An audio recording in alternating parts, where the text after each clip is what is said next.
Welcome to Metro DC Synod's Gathering Information Session 2. In our second session, I'll be going over registration, service day, Synod day, and promoting at your church.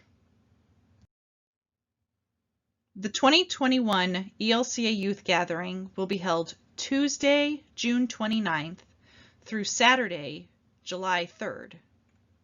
Please note that this year there is a change in the days of the week the gathering is meeting.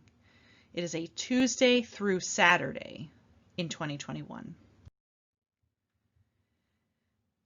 In session 1, I gave a super brief snapshot of Minneapolis cultural history, but I didn't talk about the sites. So I am adding that to our session today. Mass gatherings will be held at the U.S. Bank Stadium. As you know, the LCMS held their gathering in Minneapolis last year, and they paved the way for us in 2021.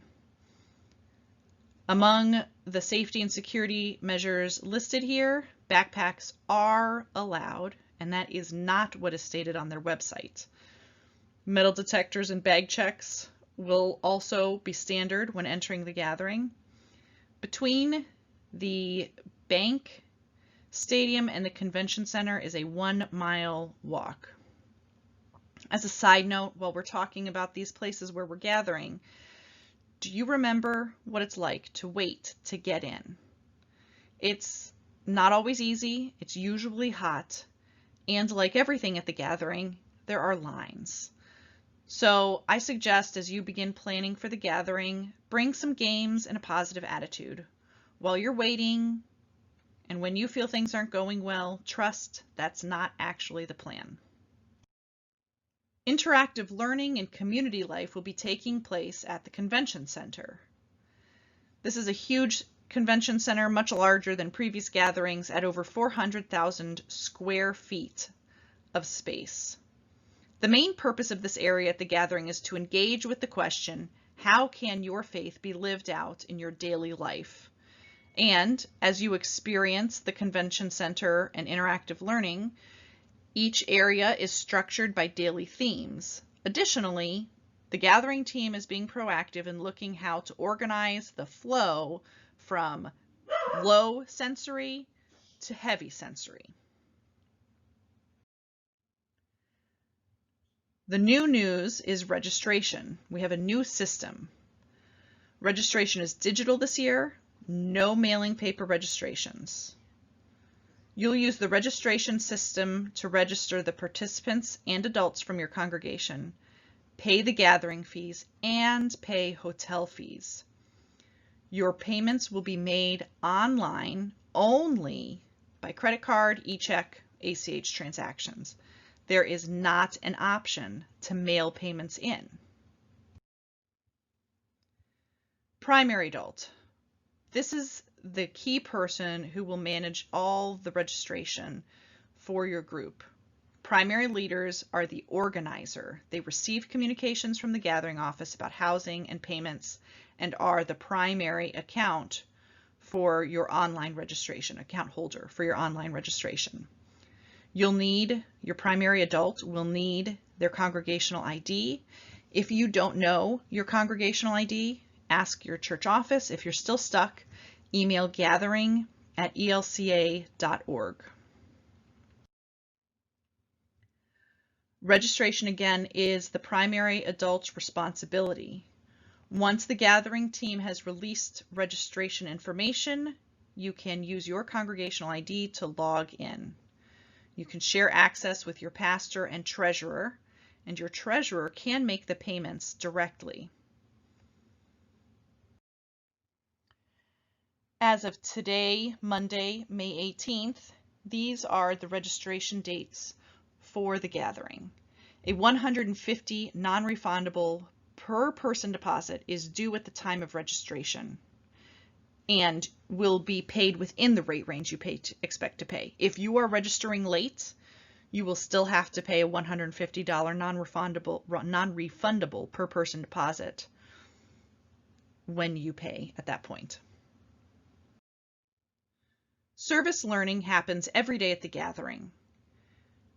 The gathering team responsible for service learning will be providing 215 sites per day and helping 10,000 gathering participants get to these sites each day.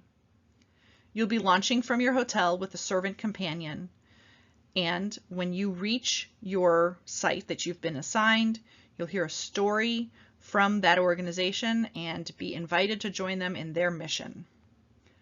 Following your work, you'll be transported back to a hotel ballroom where you'll have a celebration experience. I want to be clear, this is going to look a lot different than the 28 Youth Gathering. If you went there, it was a sensory overload experience and it did not receive any high remarks. And the gathering heard that and watched that happen and knew that's not a direction they're going to continue. So this post-serving learning event is going to be guided and interactive and walk you through the so what. What does it mean to serve in our community? Why does advocacy matter? And gives everyone a chance to debrief and reflect. Synod Day will take place at a local congregation and includes lunch. Transportation is provided by the gathering. Metro DC Synod's Synod Day will be coordinated by Reverend Julia. With more information, we'll be sharing with our Synod late this year or early 2021. Curriculum will be provided for the Synod, but we get to include our own personalization to this time together. And we'll be asking for Metro DC congregations, your students, your adult leaders to help create and lead this time. We'll need everything from greeters and readers and communion assistants and band members to folks to look through the curriculum and work out something that will be very meaningful for our students and our time together. If you are interested, reach out to Pastor Julia. How to promote. Right now is the time to be promoting the gathering.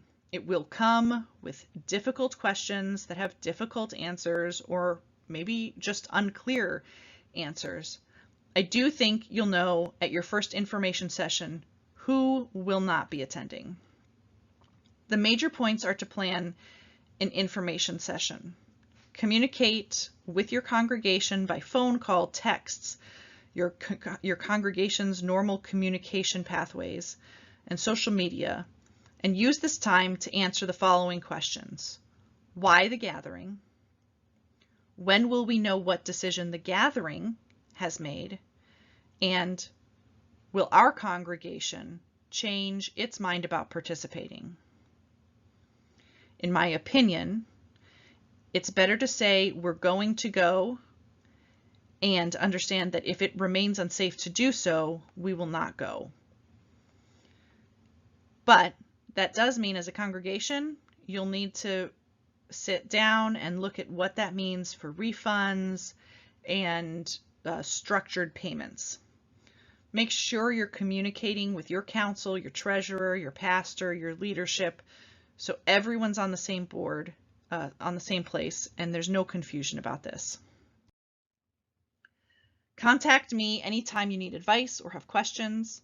My information is on the right side of the screen.